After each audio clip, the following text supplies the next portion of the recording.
Bonjour à tous, bonjour à toutes, merci d'être fidèles à Radio Fréquence Atlantique. Donc, comme toutes les semaines, nous sommes ensemble pour faire des commentaires sur l'actualité, parler de déconstruction, avec une partie interactive à laquelle vous pouvez participer en téléphonant au 03 14 03. Alors, aujourd'hui, nous allons faire un point global d'actualité, puisqu'il concerne tant la Martinique que l'international. Il s'agit de l'offensive menée par le pouvoir colonial français dans toutes les dernières colonies. Donc, nous allons commenter ce point. Et en matière de déconstruction, nous allons continuer un thème que nous avons déjà abordé sur les moyens d'accéder à la souveraineté. Donc, voilà le menu. Et on commence avec l'offensive du pouvoir colonial français. Dans l'actualité, c'est la question de la Kanaki qui est en avant, puisque le peuple kanak s'est révolté contre les manœuvres menées par le pouvoir colonial français pour saboter le processus d'autodétermination. Il faut le rappeler qu'il y a eu des incidents très graves qui se sont déroulés en Kanaki et qui avaient contraint le gouvernement français à négocier. Et sous l'égide de Michel Rocard d'abord, il y a eu des accords de Matignon qui ont été signés et qui reconnaissaient qu'il fallait respecter le droit à l'autodétermination du peuple kanak, qui avait prévu des référendums d'autodétermination au bout duquel le processus devait être achevé. Et donc, lors des premiers référendums, le non à l'indépendance avait remporté. Pourquoi? Parce que à cette élection participaient des Caldoches, les Français de toutes sortes qui étaient sur le territoire, hein, et le corps électoral avait été gelé de façon à ce que les nouveaux arrivants ne puissent pas participer, mais on subissait déjà les effets de la circulaire Mesmer. Rappelez-vous qu'en 1972, Pierre Mesmer avait lancé la directive de peupler au maximum avec des Français et occidentaux et même des gens venant des autres colonies de façon à rendre minoritaire le peuple kanak. Et qui fait qu'aujourd'hui, effectivement, il est en minorité puisqu'il ne constitue que 39% de la population. Donc, pour revenir au référendum, tous ces gens que Mesmer avait installés pour empêcher l'accession de la Kanaki à la souveraineté expliquaient que le non l'emportait. Ceci dit, entre les deux référendums, il y avait déjà une évolution. Et on a constaté que le oui avait progressé. Et sur le terrain, tous les observateurs notaient qu'il y avait de plus en plus de Caldoches et d'autres communautés, comme les Wallisiens, qui acceptaient l'idée d'indépendance parce qu'ils avaient constaté que ça se faisait dans un cadre de consensus et avec l'égide de l'État français. Donc, ils n'avaient plus, entre guillemets, peur de l'indépendance. Et le gouvernement français s'est rendu compte qu'au troisième référendum, le oui risquait de l'emporter. Beaucoup d'observateurs déjà annonçaient cette tendance-là. Et c'est ce qui a expliqué que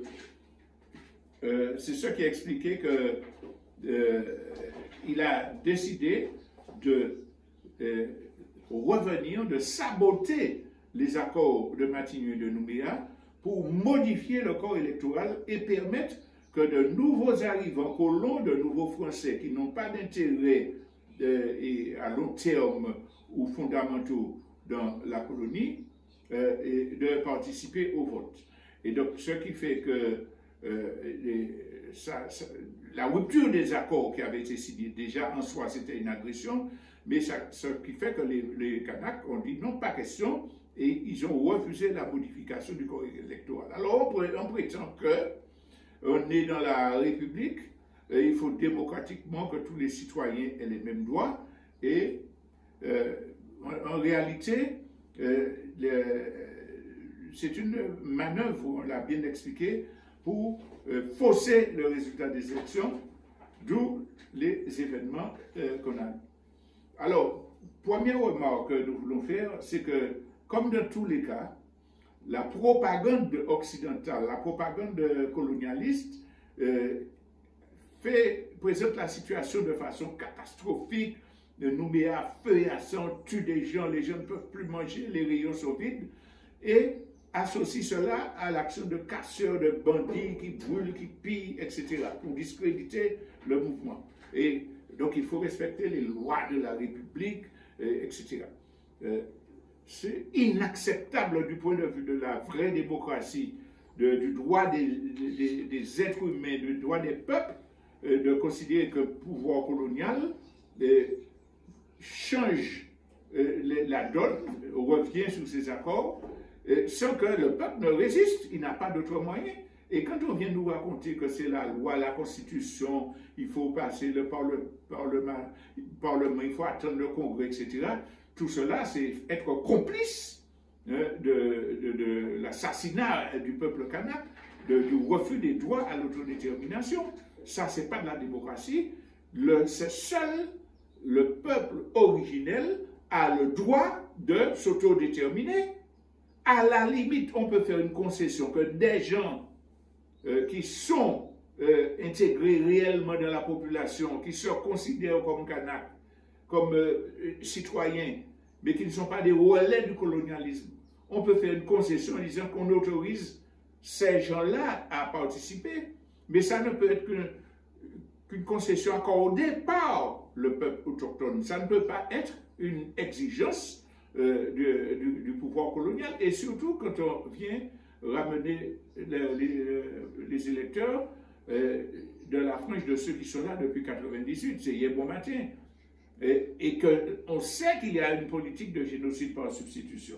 Donc, l'argument est irrecevable, le droit des peuples kanaks est bafoué, et le droit à la résistance radicale est légitime. Le droit de faire des barrages pour empêcher aux milices caldoches de faire ce qu'elles veulent, parce qu'il y a des milices caldoches armées, c'est un droit légitime de résister. Qui viendrait dire que les résistants français n'avaient pas le droit de s'attaquer physiquement, directement, militairement aux occupants nazis? C'est de ça qu'il s'agit, et donc ce droit-là est respecté. Bon, comme dans tout mouvement social, qu'il y ait des débordements, cela se comprend. Mais même dans ce cas-là, à Nouméa, on sait que Nouméa, c'est une ville d'apartheid.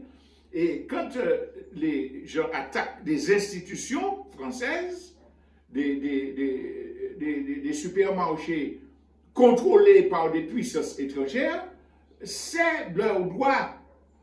Les gens de l'histoire, c'est pas ça. On a bien détruit la Bastille, hein? On a coupé des têtes de roi en France pour être fier de sa République. Eh bien, donc, c'est normal. Alors, dernier élément sur cette histoire de violence, il y a volonté de diaboliser, et puis il y a manipulation parce qu'on veut attribuer les exactions, les débordements aux organisateurs de la révolte, le comité de coordination des actions de terrain, même au FNKS, qu'on présente comme des mafiosi, des voyous, etc. C'est de la désinformation, puisque ces gens-là ont fait des réunions, ont pris des positions pour appeler les gens à ne pas faire des débordements qui nuisent à leur cause. Donc c'est une volonté de salir, et nous avons quand même vu quelques reportages dans les médias occidentaux, je pense à l'un de François, où on montre que les indépendantistes avaient invité des commerçants, des caldoches et tout, pour leur dire non, il n'est pas question de sabotage, etc. Au contraire, prenons ensemble des dispositions pour empêcher les débordements. Ce que nous exigeons, c'est le respect de la parole donnée. Et ça s'est fait à point d'imier. Et on a eu notre reportage, mais tout ça c'est flip, et puis on n'en parle plus, on ne commente plus, on ne tire pas de conclusion, où à Mont-d'Or, les gens se sont protégés, où ils ont fait des barrages pour qu'on ne vienne pas dans leur quartier, mais l'institutrice qui est interrogée dit, ça se passe bien, il y a des indépendantistes, il y a des gens, on se réunit pour que ça se passe bien. Donc, il y a une malhonnêteté profonde des médias pro-colonialistes pour salir ce mouvement légitime.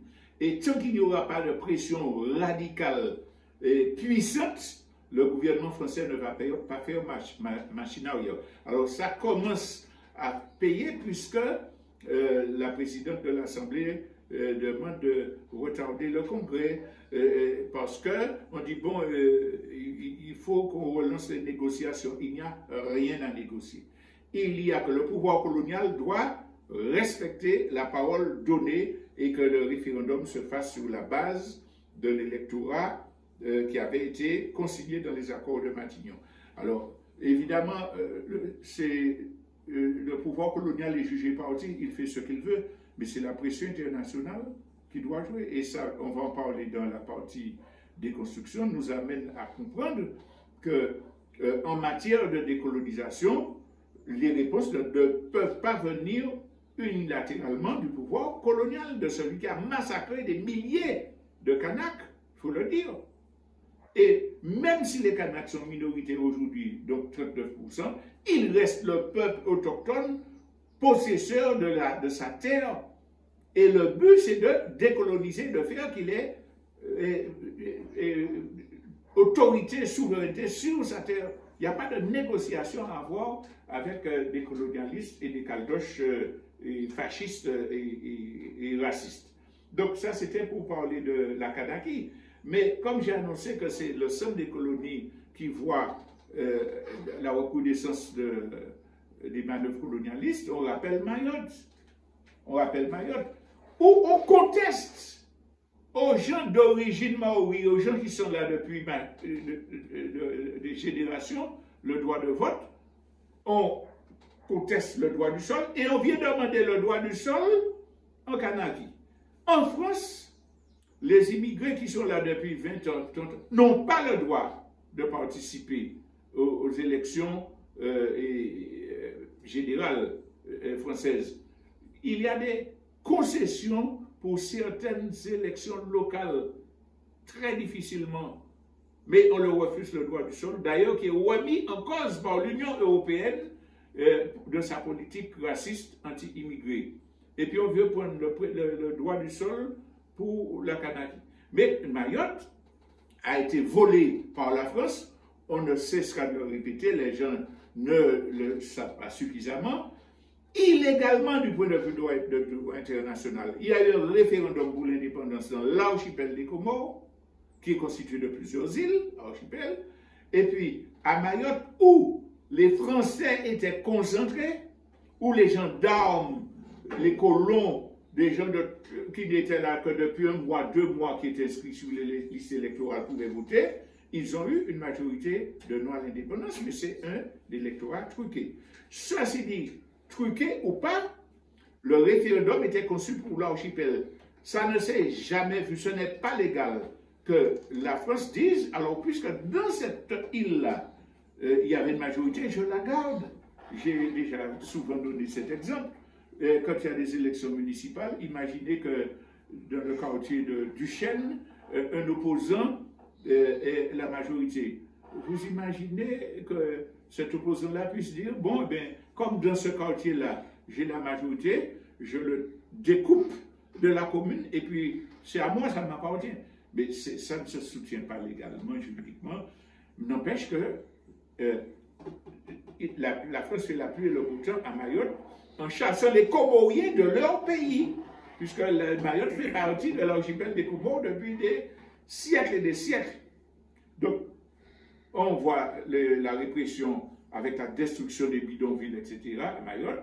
Et puis on voit chez nous, on voit avec l'accélération du génocide par substitution, l'expatriation de nos diplômés pour faire venir des gens parfois moins diplômés que dans des postes.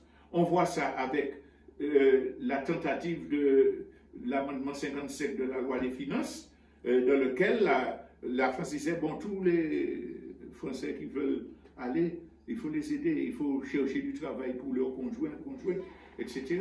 On voit également dans la complicité de la justice française, hein, qui couvre des délits commis par des gens qui ne paient pas leur loyer, qui s'accaparent de terre, etc. On le voit enfin dans cette possibilité que la loi française essaie de faire pour que quelqu'un ici depuis 10 ans qui est sur une terre puisse faire un acte de propriété, alors qu'on sait qu'il y a des terres dans l'indivision, dont les parents sont en France, dont les titres de propriété sont largement connus, tout le quartier sait que c'est tel ici un tel madame tel.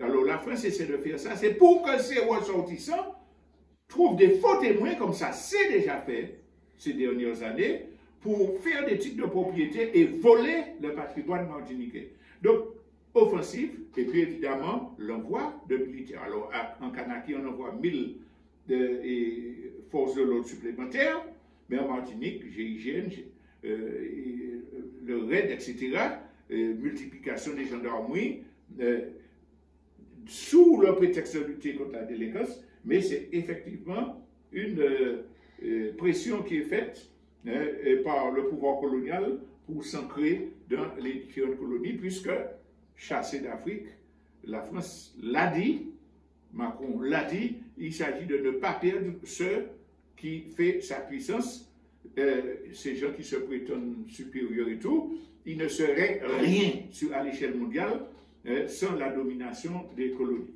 Donc voilà le point que je voulais faire concernant l'actualité. Et je passe tout de suite à la question de déconstruction, parce que là se pose le problème de l'accession à la souveraineté. De plus en plus, les gens constatent que les impérialistes occidentaux, de façon illégitime, de façon brutale, se sont emparés de pays, de territoires, et qu'ils n'ont aucune légitimité à continuer à y rester. Le langage suprémaciste et impérialiste ne passe plus. Les propagandes justifiant la présence des dominations colonialistes ne passent plus. Je fais une parenthèse sur le cas de la Palestine. Jusqu'à une période récente, l'essentiel de l'opinion internationale était tombé dans le panneau de la propagande colonialiste et sioniste pour dire que il y a des gens qui avaient vécu l'Holocauste, massacrés, ils ont eu un petit territoire comme refuge, et puis des méchants terroristes viennent les assassiner, les empêcher de vivre. Et beaucoup de gens disaient, oui, que si on condamne Israël, c'est de l'antisémitisme, c'est parce qu'on est anti-juif, etc. Mais cette chose-là a éclaté partout avec les réseaux sociaux, mais avec les luttes menées dans les différents peuples.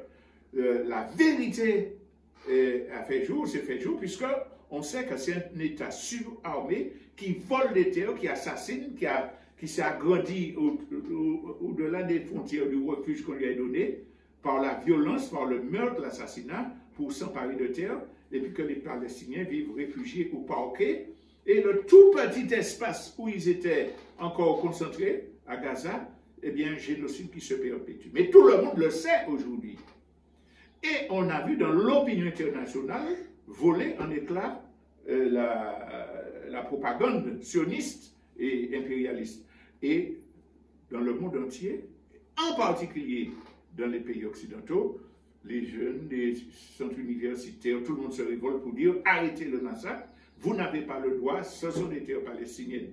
Donc, de même que cela est devenu international pour les Palestiniens, le soutien, l'exigence que le droit du peuple palestinien soit respecté, cela se fait aussi en Afrique, Mali, Niger, etc. Cela se fait aujourd'hui pour la Kanaki. Ce n'est qu'aujourd'hui que l'opinion française découvre les massacres, le génocide par substitution, la cruauté de la France, et commence à afficher leur soutien au peuple kanak.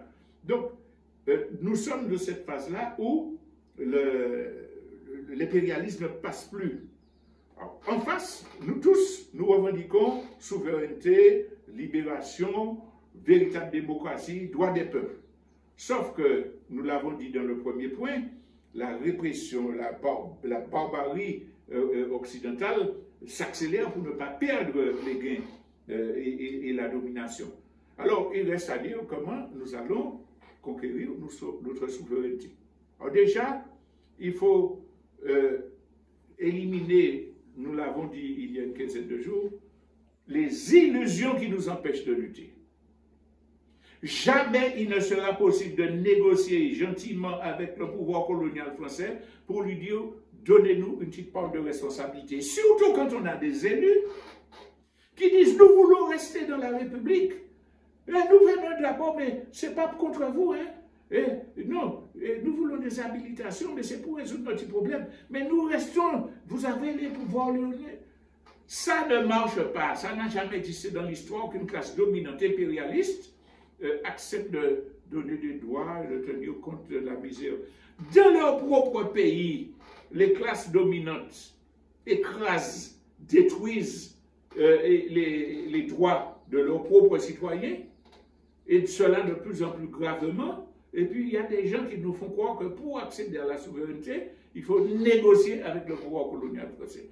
Les négociations ne se justifient qu'en fonction d'un rapport de force. Là, on est ou fort, ou lité, ou ni mondéo, vous êtes obligé d'écouter, alors là, vous pouvez négocier. Dans notre cas, ça ne sert à rien, c'est de la collaboration, c'est de la collusion, c'est de la complicité avec l'impérialisme. Donc la première chose, c'est de nous débarrasser de cette illusion-là.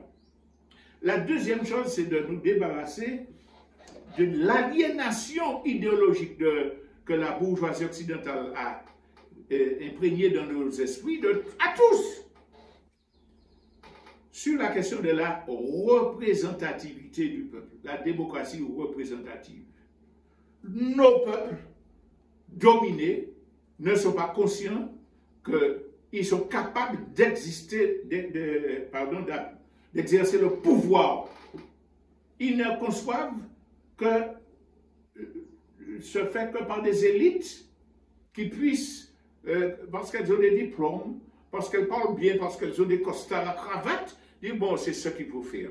Je lis dans le France Antilles il y a 2 jours, le préfet dit je vais donner de l'eau aux gens, à tous. Je veux donner de l'eau à tous. L'idée que c'est du haut que les réponses peuvent venir. Ce n'est pas vrai. Les classes dominantes, les élites qui ont été formatées, sont là pour appliquer des politiques antagoniques, contraires, qui ne résoudront jamais, les problèmes réels. Parenthèse pour illustrer ce que je dis. Nous avons parlé de la sécheresse, nous avons parlé des incendies l'autre fois. Le problème de l'eau s'aggrave. Là, on ne peut pas dans les communes, les hôpitaux fermés, etc. Alors, c'est un coup de gueule contre des élus qui va régler ça. C'est une réunion où l'Odyssée, tout ça, vient nous donner des explications qui va régler ça. Non, il nous faut sortir du schéma de la bourgeoisie occidentale pour poser le problème de fond. Quels sont les problèmes? Par ordre de gravité. Le problème, c'est la sécheresse. Il y a moins de ressources en eau, il n'y a pas de réserve, il n'y a pas de politique de préparation, etc., à cause du changement climatique. Les choses deviendront de plus en plus graves. Alors, comment on va régler ça? Est-ce que ce sont les élus français, l'Europe qui repousse les échéances, la France qui permet des grandes bassines? Non, c'est pas vrai. Il faut une politique globale décidée par des gens qui souffrent de la sécheresse, de la chaleur, du manque d'eau, et qui disent voilà ce que nous devons faire. Et c'est là qui nous amène à la deuxième donnée à prendre en compte, c'est que nous sommes dans un système capitaliste. La gestion de l'eau est confiée à des entreprises capitalistes qui sont là pour faire des profits. La SME n'est pas là pour régler le problème de l'accession de tous à l'eau, ça c'est les publicités, elle est là pour faire des bénéfices. Donc elle n'investit pas pour des canalisations, elle n'investit pas où il n'y a pas beaucoup de gens dans le quartier, elle est là pour faire des profits. En plus, il y a des détournements de fonds qui se font au niveau de ces sociétés capitalistes.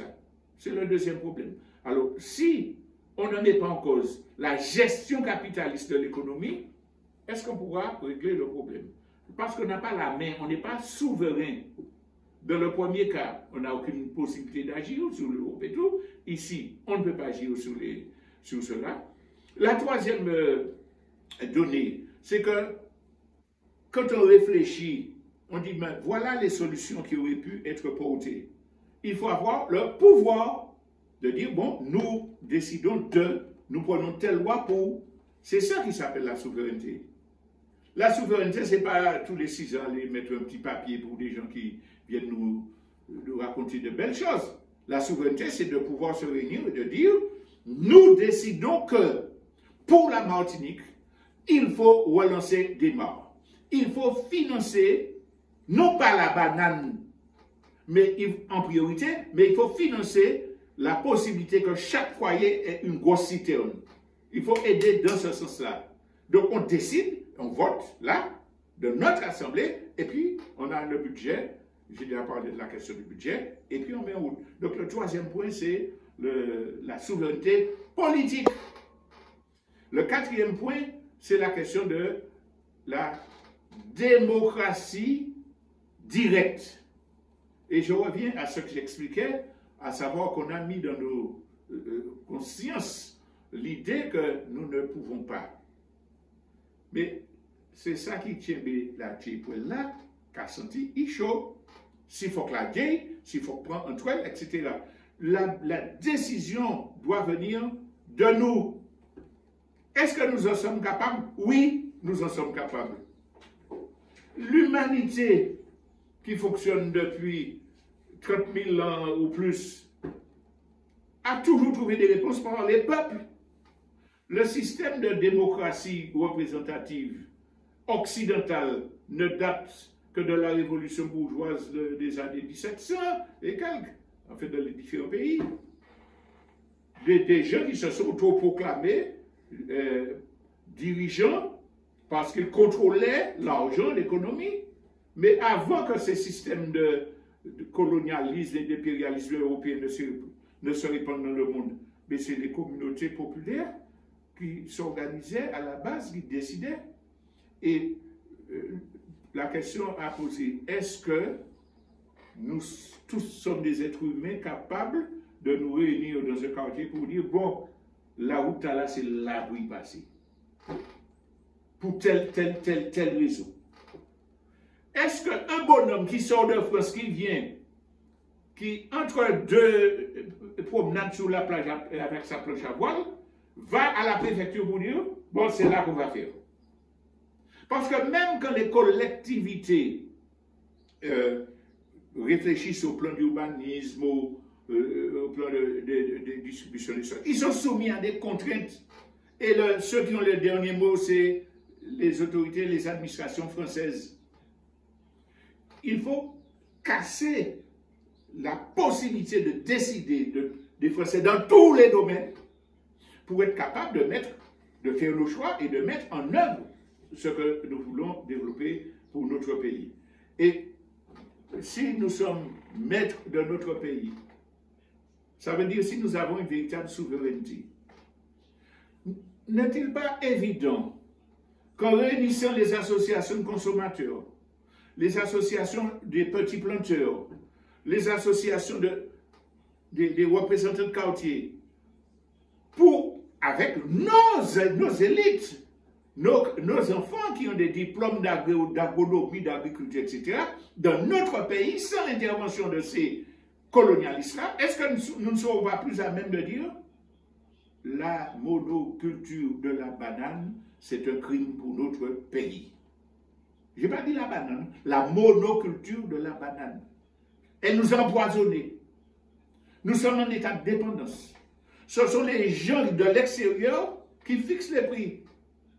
Comme dans tout rapport colonial, ce n'est pas nous qui disons, bon, nous avons une bonne chance si vous parlez, pas prendre. C'est eux qui fixent les prix. C'est eux qui fixent la qualité. C'est eux qui décident des grades de la banane. Alors, est-ce que nous ne serons pas plus capables de dire, notre intérêt, c'est de développer des cultures qui servent à notre nourriture. Nous produisons ce que nous mangeons ce que nous produisons.